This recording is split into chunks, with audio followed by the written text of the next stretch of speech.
you so much.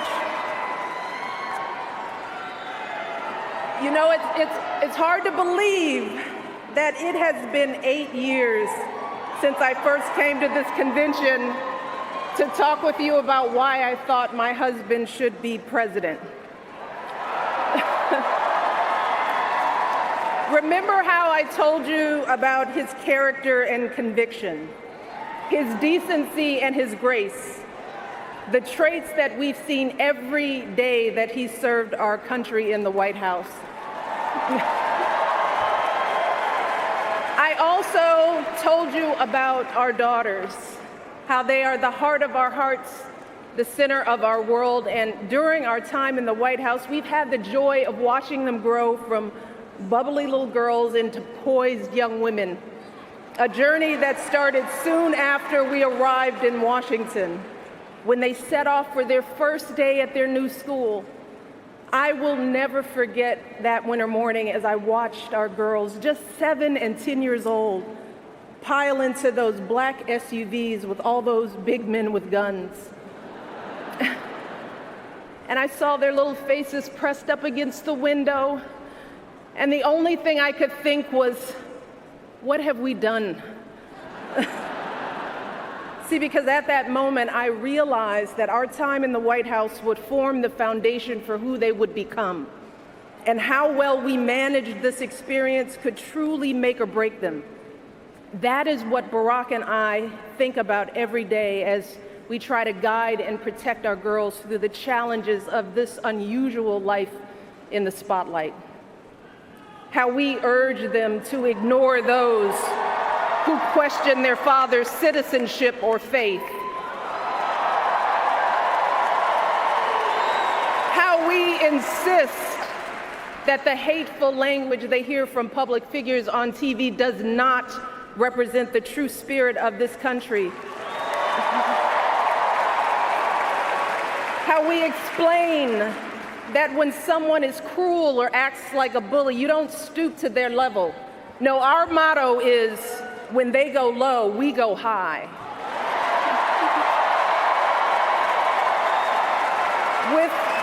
With every word we utter, with every action we take, we know our kids are watching us. We as parents are their most important role models. And let me tell you, Barack and I take that same approach to our jobs as President and First Lady, because we know that our words and actions matter, not just to our girls, but to children across this country. Kids who tell us, I saw you on TV, I wrote a report on you for school. Kids like the little black boy who looked up at my husband, his eyes wide with hope, and he wondered, is my hair like yours? And make no mistake about it, this November when we go to the polls, that is what we're deciding. Not Democrat or Republican, not left or right. No, in this election and every election is about who will have the power to shape our children for the next 4 or 8 years of their lives.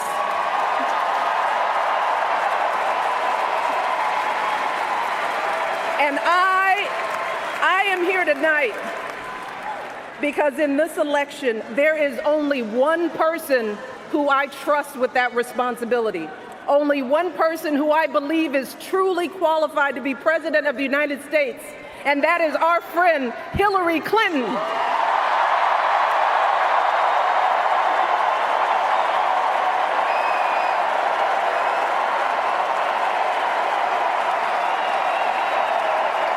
That's right. See, I trust Hillary to lead this country because I've seen her lifelong devotion to our nation's children. Not just her own daughter, who she has raised to perfection, but every child who needs a champion. Kids who take the long way to school to avoid the gangs. Kids who wonder how they'll ever afford college. Kids whose parents don't speak a word of English but dream of a better life. Kids who look to us to determine who and what they can be. You see, Hillary has spent decades doing the relentless, thankless work to actually make a difference in their lives. Advocating for kids with disabilities as a young lawyer, fighting for children's health care as First Lady, and for quality child care in the Senate. And when she didn't win the nomination 8 years ago, she didn't get angry or disillusioned.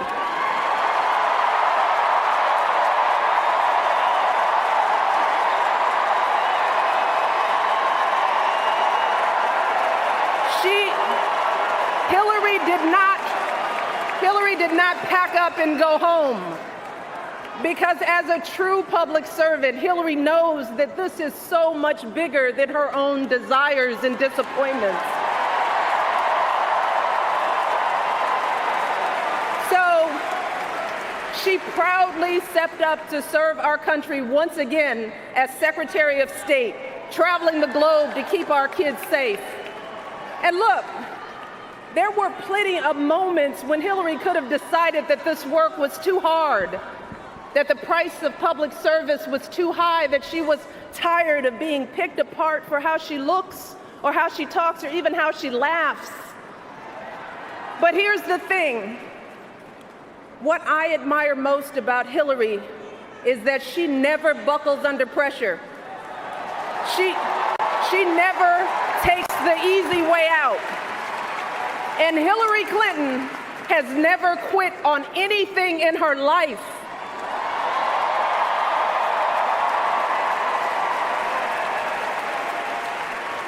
And when I think about the kind of president that I want for my girls and all our children, that's what I want. I want someone with the proven strength to persevere, someone who knows this job and takes it seriously, someone who understands that the issues a president faces are not black and white and cannot be boiled down to 140 characters. Look, because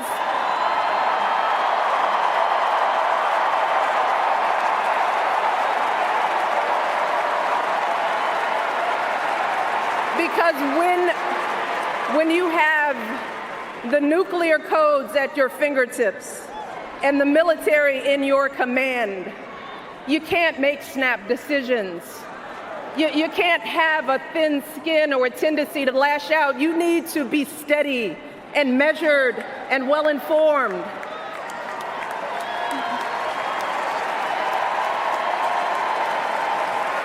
I want a president with a record of public service, someone whose life's work shows our children that we don't chase fame and fortune for ourselves. We fight to give everyone a chance to succeed. And we give back even when we're struggling ourselves, because we know that there is always someone worse off. And there, but for the grace of God, go I. I want a president who will teach our children that everyone in this country matters.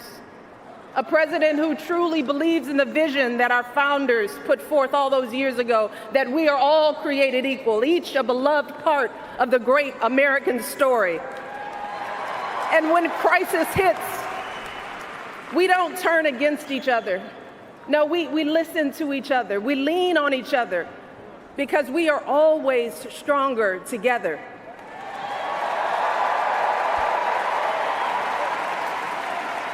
And I am here tonight because I know that that is the kind of president that Hillary Clinton will be. And that's why in this election, I'm with her.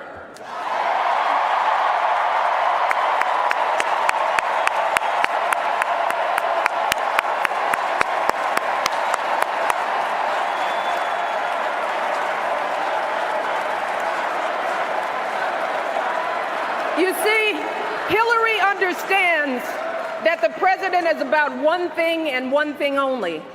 It's about leaving something better for our kids.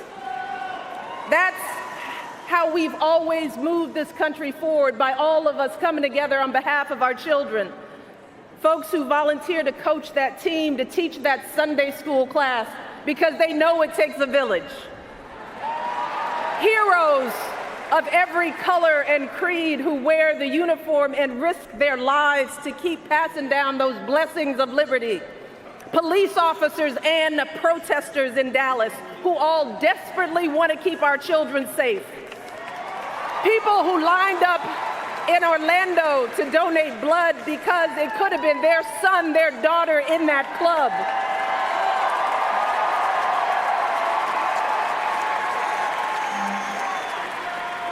Leaders like Tim Kaine,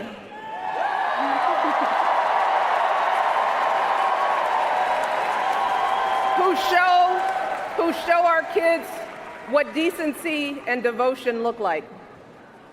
Leaders like Hillary Clinton, who has the guts and the grace to keep coming back and putting those cracks in that highest and hardest glass ceiling until she finally breaks through, lifting all of us along with her. That is the story of this country, the story that has brought me to this stage tonight, the story of generations of people who felt the lash of bondage, the shame of servitude, the sting of segregation, but who kept on striving and hoping and doing what needed to be done so that today I wake up every morning in a house that was built by slaves.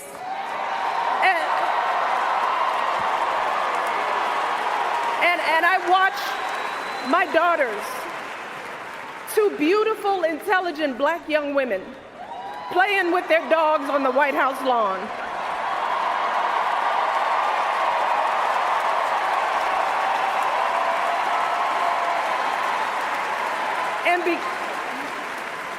And because of Hillary Clinton, my daughters and all our sons and daughters now take for granted that a woman can be president of the United States.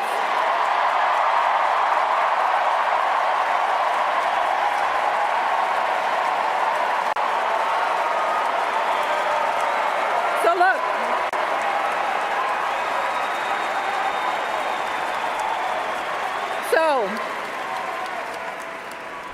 don't let anyone ever tell you that this country isn't great, that somehow we need to make it great again, because this right now is the greatest country on earth.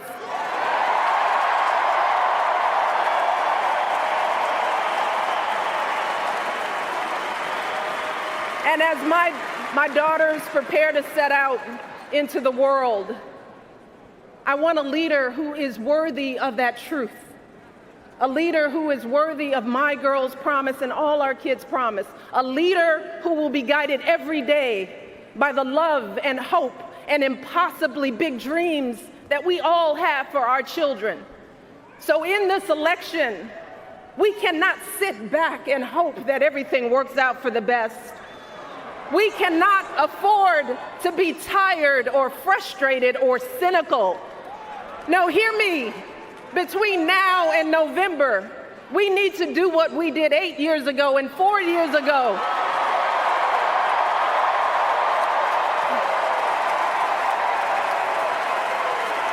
We need to knock on every door. We need to get out every vote.